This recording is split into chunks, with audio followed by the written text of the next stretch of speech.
तो एक बार फिर मैं स्वागत करता हूं अपने YouTube चैनल द इंडियंस ज्ञान में। तो बहुत सारे लोगों का मेरे पास मैसेज आया था कि अजय भाई, अगर मैं दुबई आ रहा हूं या यूएई में किसी भी एयरपोर्ट पे आ रहा हूं, अबू धाबी, शारजाह, रसल खेमा, दुबई, तो कौन कौन से डॉक्यूमेंट्स कैरी करने पड़ेंगे और एयरपोर्ट पे क्या क्या चेक होता है और क्या क्या क्वेश्चंस हो सकते हैं।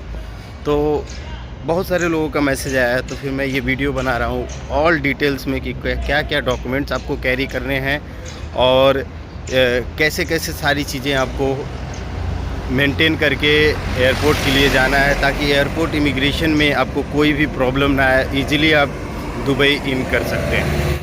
सबसे पहली बात जो होती है, आपका पासपोर्ट जो है वो 6 मंथ वैलिडिटी उसकी होनी चाहिए, मिनिमम 6 मंथ, नेक्स्ट 6 मंथ से ऊपर की वैलिडिटी आपकी होनी चाहिए। सबसे मेजर डॉक्यूमेंट्स होता है कि आपके पास एक वैलिड पासपोर्ट और उसकी वैलिडिटी मतलब एक्सपायर होने में 6 मंथ से ज़्यादा का समय अभी बाकी रहना चाहिए। दूसरा क्या आता है, वैक्सीनेशन सर्टिफिकेट। वैक्सीन जो यूएई अप्रूव्ड है, कोविशील्ड, फाइजर, मॉडर्ना, ऐसे बहुत सारे आप गूगल करेंगे आपको मिल जाएगा। वैक्सीनेशन के दोनों डोज आपके लगे होने चाहिए और उसका सर्टिफिकेट, अगर आप इंडिया से हैं तो कोविन के ऐप पे जाएंगे, तो जब अपना सर्टिफिकेट डाउनलोड करेंगे तो जब दोनों वैक्सीन आपकी लग जाती है तो वो अपने पासपोर्ट नंबर से आप मर्ज कर सकते हैं। दूसरी बात, जिनका अभी फर्स्ट डोज लगा है, सेकेंड डोज में 3 महीने का टाइम या 6 महीने का टाइम है, तो उनके लिए सोल्यूशन क्या होता है, अगर वो अपने पासपोर्ट से वैक्सीन लगवाते हैं तो उनका 1 महीने बाद 28 दिन बाद दूसरी डोज भी लग जाती है, उनको 3 महीने का वेट नहीं करना पड़ता है। थर्ड क्या आता है कि अगर आप एयरपोर्ट जाते हैं, जिस दिन आपकी फ़्लाइट होती है उससे 24 घंटे तक का PCR चाहिए होता है। PCR आपको चाहिए होता है एयरपोर्ट के लिए।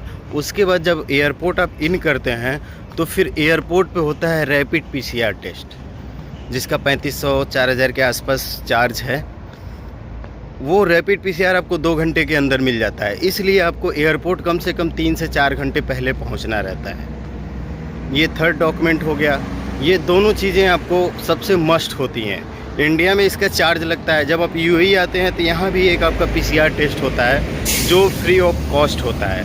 उसके लिए बस आपके पास एक यूएई का नंबर होना चाहिए, या तो आप पासपोर्ट पे बाय कर सकते हैं सिम, या तो आप किसी जानने वाले का या रिलेटिव का जो यूएई में रह रहा हो उसका नंबर दे सकते हैं, ताकि नेक्स्ट 2 आवर्स में आपका रिपोर्ट उस मोबाइल पे लिंक चला जाता है, वो डाउनलोड कर सकता है। और एक आपके पास इंडिया की वैलिड आईडी होनी चाहिए, जैसे आधार कार्ड या वोटर आईडी कार्ड, ये आईडी होती है, वो आईडी होनी चाहिए। वो आपके इंडिया के इमिग्रेशन पे देख सकते हैं, उसकी रिक्वायरमेंट कर सकते हैं।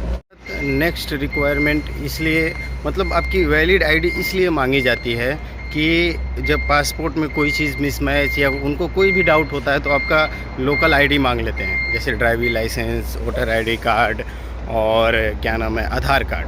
तो ये अपने साथ ज़रूर कैरी करें, इसमें से कोई भी एक आईडी अपने साथ ज़रूर कैरी करें। अब बात आती है फाइनल इमिग्रेशन की, कि इमिग्रेशन पे क्या क्या रिक्वायरमेंट होते हैं। तो पहली बात, अगर आप डिसाइड करें कि विजिट वीज़ा पे आ रहे हैं तो आपके पास वीज़ा का ओरिजिनल कॉपी होना चाहिए, मतलब एक प्रिंट होना चाहिए, रिटर्न टिकट होना चाहिए, वो भी डमी नहीं। कई बार डमी से भी लोग निकल जाते हैं, लेकिन अभी एयरलाइन कंपनियां या इमिग्रेशन पे लोग चेक करते हैं उसको। अभी ये सब चीज़ें बहुत स्ट्रिक्ट हो गई हैं कि डमी टिकट से मतलब आपका सारा पैसा बर्बाद हो सकता है, टिकट का चार्ज और सारी चीज़ें, एक डमी रिटर्न फ़्लाइट टिकट की वजह से। दूसरा क्या होता है, बहुत ही सस्ता होता है, रिटर्न फ़्लाइट 5 से 6 हज़ार का होता है, उसके बाद आप कैंसिल करेंगे 3500-4000 के आसपास आपका वापस आ जाता है, 1.5 से 2 हज़ार आपका लॉस होता है। उसके बाद क्या रिक्वायरमेंट होता है, होटल बुकिंग।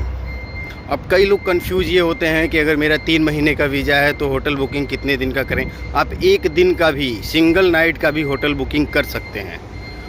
अगर इमिग्रेशन पे ये पूछा नहीं जाता है, अगर आपके ऊपर डाउट होता है तो इमिग्रेशन पे अगर ये क्वेश्चन किया जाता है तो आप सीधे कह सकते हैं कि उसके बाद मैं अपने फ्रेंड के पास जाऊंगा, उसके बाद मैं कहीं और जाऊंगा, उसके बाद मेरा प्लान कहीं जगह जगह जाने का है, तो इसलिए मैंने फर्स्ट डे के लिए सिंगल नाइट की होटल बुक की है। ये बहुत बड़ा मसला नहीं होता है, लेकिन होटल बुकिंग आपके पास होनी ही चाहिए। दूसरी बात आती है कि पहले जो भी बंदा आपका वीज़ा अप्लाई किया है उससे आप पूछें कि वो उसने वीज़ा में क्या शो किया है कि आप घूमने जा रहे हैं या किस पर्पज़ से जा रहे हैं। कई बार लोग बिज़नेस विजिट दिखाते हैं या और सारी चीज़ें दिखाते हैं, तो आप आपके वीज़ा पे भी नीचे मेंशन रहता है, तो उस चीज़ को ज़रूर आप ध्यान दें। नहीं तो इमिग्रेशन पे पूछा गया कि आप क्या करने जा रहे हैं, आप बोल दिए घूमने, और आपके वीज़ा में लिखा है कि बिज़नेस विजिट। मेरे पास बहुत सारे लोगों का मेरे पास मैसेज आया कि क्या पहले से अप्रूवल लेना पड़ेगा या कोई क्यूआर कोड जनरेट करना पड़ेगा। ऐसा कुछ नहीं है। पहले ये चीज़ें थीं, अभी यूएई गवर्नमेंट ने सारी चीज़ों को ख़त्म कर दिया है। आपके पास वीज़ा ओरिजिनल होना चाहिए, रिटर्न टिकट होना चाहिए, होटल बुकिंग होनी चाहिए, बस वैक्सीनेशन सर्टिफिकेट होना चाहिए। वो डॉक्यूमेंट की लिस्ट में मैंने आपको बताया था सारी चीज़ें, क्या क्या ज़रूरत पड़ती है डॉक्यूमेंट में और इमिग्रेशन में, मेन इमिग्रेशन में जो चीज़ें आपकी यहाँ भी चेक की जाती हैं। दूसरा क्या आता है, फ़्लाइट टिकट के साथ साथ आप किसी भी मतलब पॉलिसी बाज़ार पे जाएंगे या किसी भी ऐप पे जाएंगे तो आपको ट्रैवल इंश्योरेंस मिलता है। 1700, 1200, 1500 में ट्रैवल इंश्योरेंस मिलता है। अभी लगभग 99% कंट्रियों में देखा जाए तो अगर आप ट्रैवल कर रहे हैं तो आपको ट्रैवल इंश्योरेंस मैंडेटरी कर दिया गया है। सारी एयरलाइन कंपनियों के थ्रू ट्रैवल इंश्योरेंस मैंडेटरी कर दिया गया है। तो कभी भी ये इस तरह का गलती ना करें कि ट्रैवल इंश्योरेंस ना, अगर आप नहीं भी कराए हैं तो आप खड़े खड़े एयरपोर्ट पे ही एयरपोर्ट वाईफाई से या अपने नेट से ट्रैवल इंश्योरेंस परचेज़ कर सकते हैं। वो ज़्यादा से ज़्यादा 1200 से 1500 का आता है। तो इस चीज़ का हमेशा ध्यान दें कि ट्रैवल इंश्योरेंस आपके पास होना ही चाहिए। एक छोटी सी एक सिंगल डॉक्यूमेंट की गलती की वजह से आपको प्रॉब्लम हो सकती है एयरपोर्ट पे। दूसरी बात ये होती है कि जब आप विजिट वीज़ा लेते हैं किसी भी ट्रैवल एजेंट से या किसी भी ऑफिस से या दुकान से, तो आप सीधे सिंपल से कह सकते हैं कि एक ट्रैवल इंश्योरेंस आप वो कर दीजिए। लेकिन कई बार देखते हैं कि कई सारे एजेंट लोग और सारे लोग बहुत ज़्यादा उसका चार्ज करते हैं। नहीं, ये 1200 से 1500, 1000, 700 तक का भी आता है ट्रैवल इंश्योरेंस, और अच्छी अच्छी कंपनियों का आता है। टाटा आईजीआई का आता है, रिलायंस का आता है, बहुत सारी अच्छी अच्छी कंपनियों का आता है। तो ये बहुत बड़ा मसला नहीं है, लेकिन एक सिंगल डॉक्यूमेंट है जो बहुत मायने रखता है आपके ट्रैवल के लिए। तो ये सारे ओवरऑल डॉक्यूमेंट्स थे। अगर इसके बाद भी अगर आपको कोई डाउट है, कोई क्वेश्चन है, तो आप मुझे व्हाट्सअप कर सकते हैं, मैं उसके रिलेवेंट जवाब दे देता हूँ आपको। तो अभी के लिए बस इतना ही। उम्मीद करता हूँ आपको सारी चीज़ें समझ में आ गई होंगी, क्लियर हो गई होंगी। किसी कोई भी कहने पे डाउटफुल ना रहें। अगर कोई डाउट है तो व्हाट्सअप कर सकते हैं। मिलते हैं नेक्स्ट वीडियो में।